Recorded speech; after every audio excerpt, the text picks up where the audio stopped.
Hello, and welcome to Renegade Files Short Drives number 2, Sheepsquatch. I'm your host, Lex Gordon, broadcasting from the Jungle Villa Outpost, deep in the uncharted tropics. This summer, Renegade Files is bringing you this new series of 20 to 25 minute long episodes called Short Drives. These episodes will come out every Friday in June, July, and August, in addition to our longer main episodes twice a month. This series of 13 episodes will look into fascinating paranormal or strange stories that are presented in a quick format with minimal production, quick intros, and brief sign-offs. These Renegade Files short drives do not and will not replace the normal shows. Think of these Renegade Files short drive episodes as presents to you for being a fan of the show. These are extra content. Be sure to check back every Friday for the whole summer to catch all the Renegade Files short drives. If you like them, share them with your freaky friends. And thank you so much for being a part of the Renegade Files crew. This is the second episode in the Short Drives series. You are now in the company of outcasts. Welcome and enjoy. Come with me now as we get into Renegade Files Short Drives number 2, Sheepsquatch.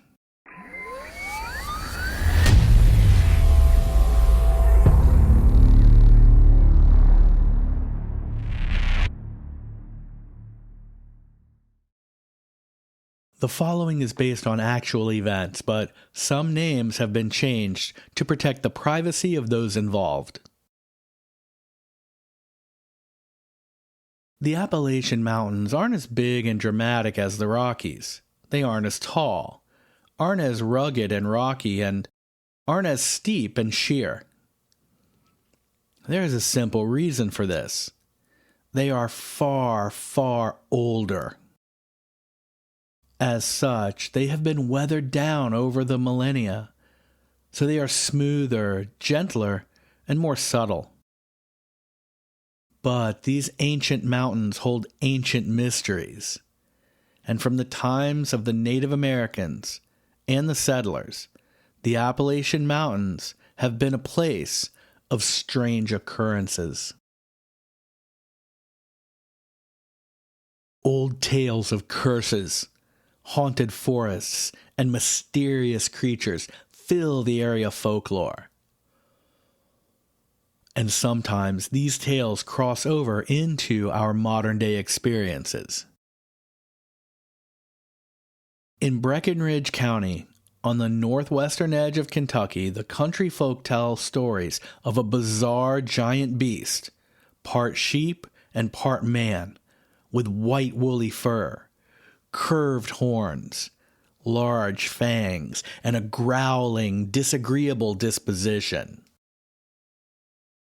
This is interesting because if you listen to Renegade Files episode 80, Sasquatch and Bigfoot, East Coast, West Coast beef, then you may recall that there have been numerous reports over the years of Sasquatch-type creatures being seen with white fur. And this is all along the East Coast and in Appalachia. Maybe some of those sightings were actually the Sheepsquatch. Dean Hayden and Tanner Cole, two young men in their early 20s, have grown up as best friends hunting and fishing in this area. In July of 2004, the two men geared up to go deer hunting in a remote section of the forest on an excursion that would last the weekend. They would drive to a woodland cabin belonging to Dean Hayden's grandparents that was located at the base of a 100-acre section of high timber, flowing streams, and rugged mountain trails. That year, the heat of summer had come early, and the wild berries and fresh growth had thrived with periodic rains and long sunny days. Others who had hunted early were reporting healthy deer populations and large bucks in the Virginia mountains. Tanner and Dean had made one scouting trip a few weeks earlier, and they found that the rains had the creeks flowing strong. They reasoned that the good supply of fresh water had allowed wildlife to remain in the forests rather than migrate to the smaller streams in the valleys as they might have done in a drier summer. The deer would be bigger, but likely more spread out. For this reason, they took extra fuel for their ATVs and were prepared to hunt in the deeper woods. The cabin would serve as their base camp, and they would spend the first night there. The next morning, they would venture deep into the forest and camp overnight in a pop-up camper that the Hayden family used as a hunting outpost. From there, the two would deer hunt in the mornings for a few days before returning home. They trailered in 2 4-wheel ATVs, and they brought camping and cooking gear, their hunting rifles, knives and tools, Tanner's hunting dog, and a good supply of coffee, something both men were quite fond of. They arrived at the cabin in the afternoon and began to divide the gear that they would leave there and take further with them to the hunting outpost trailer.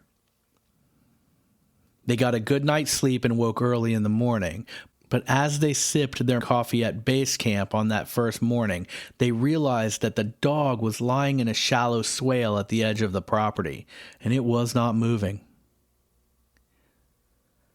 They both jumped and ran to check on the dog and found his neck had been fully broken, as if something large and strong had twisted its head completely around and killed it.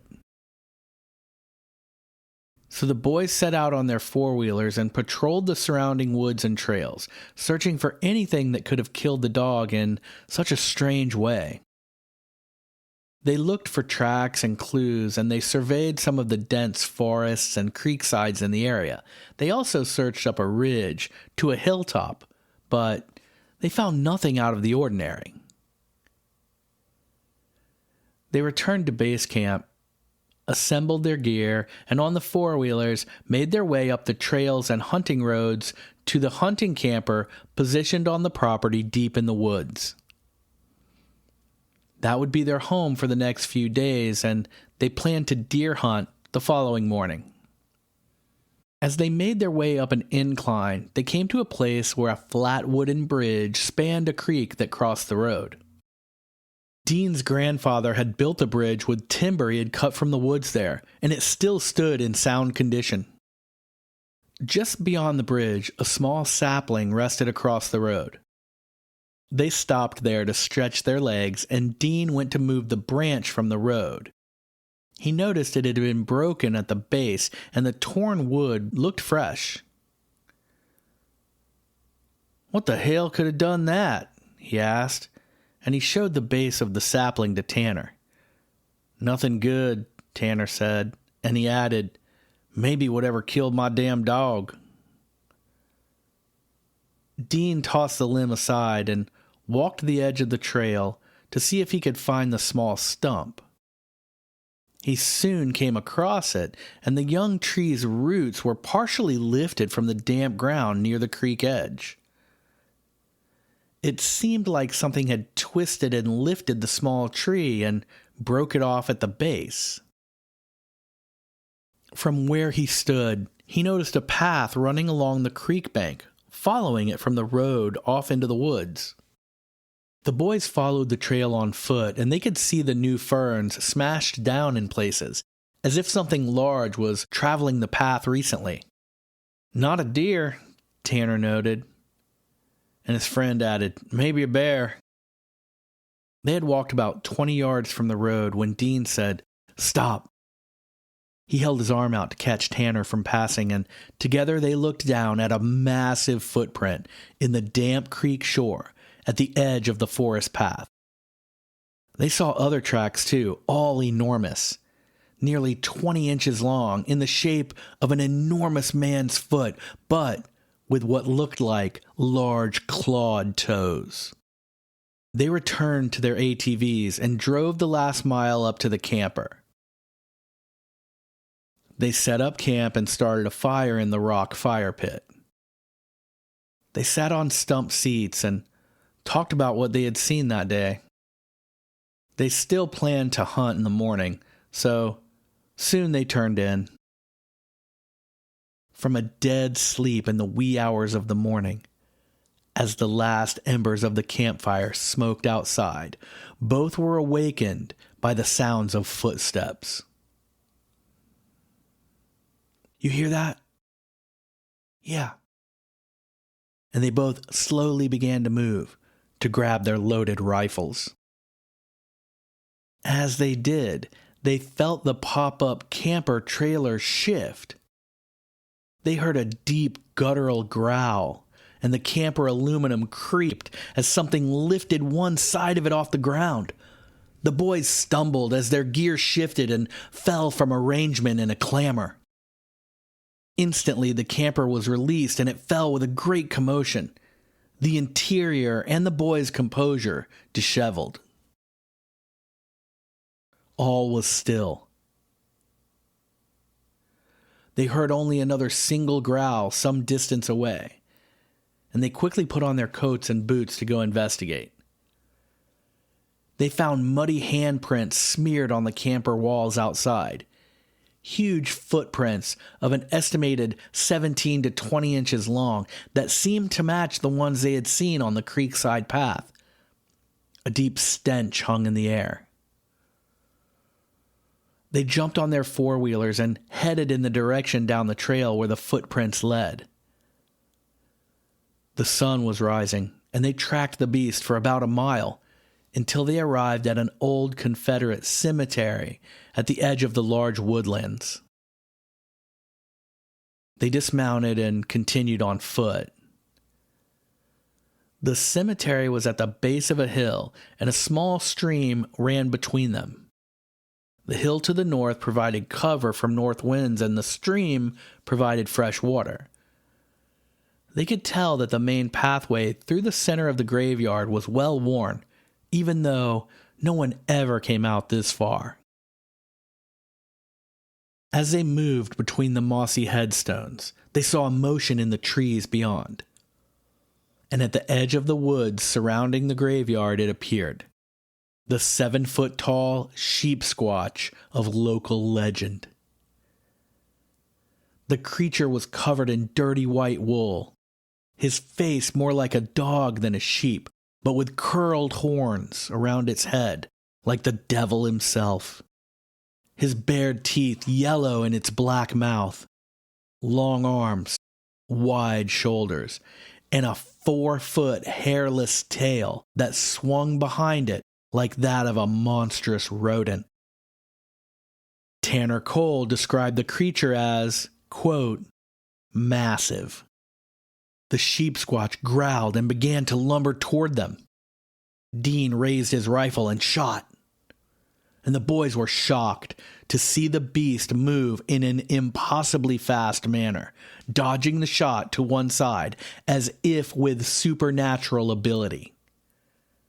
The beast again lunged in their direction, and Tanner raised his rifle and shot as Dean cycled his weapon to chamber a second round. Again, the creature dodged the shot, then turned and in one step was at the creek edge some 12 feet away. Another stride, and it had crossed the 10-foot stream in one bound, and they both shot again, but the Sheepsquatch had vanished into the heavy timber up the hillside. "We are not chasing that thing up that hill on foot," Dean said. "Or any other way," Tanner agreed. "Let's get the hell out of here." The two ran back to their ATVs and headed back to base camp at the cabin. They straightened up the mess, and that day they gathered their gear and headed home, their deer hunt having turned them from hunters into the hunted. As they parted ways that afternoon, they vowed to one day find the Sheepsquatch again, and this time not as the hunted. This time, they would be ready. In the coming weeks, they described their encounter to others. Their stories were always the same, and they remained consistent. Their friends they knew from school or locals who were their same age all said that those guys are crazy. Maybe they had drank too much whiskey in the camper that night, or maybe they ate a few of those mushrooms from the cow pasture at the bottom of the field. But not everyone dismissed their story as a tall tale. Mostly the old-timers. The old hunters and mountain men. Those tall, lean, dusty cowboys who drank coffee all day at the counter in the diner. Local men who knew the outdoors heard the boys' story of the Sheepsquatch and nodded. Some of them warned the boys not to go looking for it. In time, the boys stopped talking much about the Sheepsquatch they had seen. By then, everyone in the small town knew anyway. Tanner and Dean were known as the Sheepsquatch Hunters. One cool morning in early spring, as the ground thawed and the woods grew green again, Tanner and Dean sat at the diner counter, wearing camouflage, drinking coffee, and finishing their breakfast before heading out to base camp once again to do what they had vowed to do. Outside, their truck was loaded with gear, food for the weekend, guns and ammo. The four-wheelers on the trailer filled with gas and fresh oil. Tanner scrolled through some Reddit posts on his phone, showing Dean a story about someone who had seen the Sheepsquatch that winter, in a county just south of theirs. An old man sat next to them in a black jacket of a kind not seen on a store hanger for 30 years. His straw cowboy hat bent and shaped from being worn every day since well before the boys were born. Between sips of coffee, he spoke without looking their way. Not every answer is in your internet phone and on the TV news. They don't know and understand all particular about these woods. There's things out there best left alone. You do well to do just that. The boys looked over at the old man, but neither of them spoke. The man continued. But you won't listen. I was just like you when I was a kid, hard-headed and bulletproof. So go hunt your damn monster. The man put money on the counter and stood to leave. Watch your backtrack. Yes, sir, said Dean, and the old cowboy walked out the door. To this day, the two young men hunt the Sheepsquatch, vowing to never rest until they drag one from the woods, to prove to the world once and for all that they are not crazy.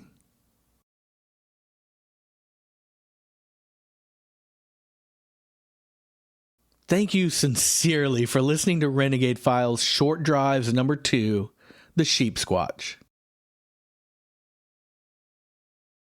These episodes will premiere every Friday in June, July, and August, in addition to our longer, bi-weekly main episodes. This series of 13 short episodes will look into fascinating paranormal or strange stories, and we're going to have so much fun with all of them. Be sure to check back every Friday for the whole summer to catch all the Renegade Files short drives, and if you like them, share them with your crew. Also, be sure to check out our main Renegade Files episodes, which are longer, bi-weekly deep dives into esoteric subjects where logic clashes with the official narrative. Subscribe or follow the show now, and tap the link in the show notes to find our Patreon page, which is what keeps the lights on at the Jungleville Outpost. Try it free for a week and get bonus episodes and more, and you can help me keep making these shows for you.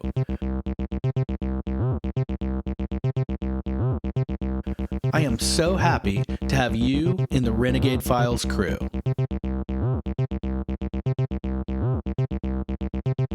I'm your host, Lex Gordon. Stay wild, cowboy child.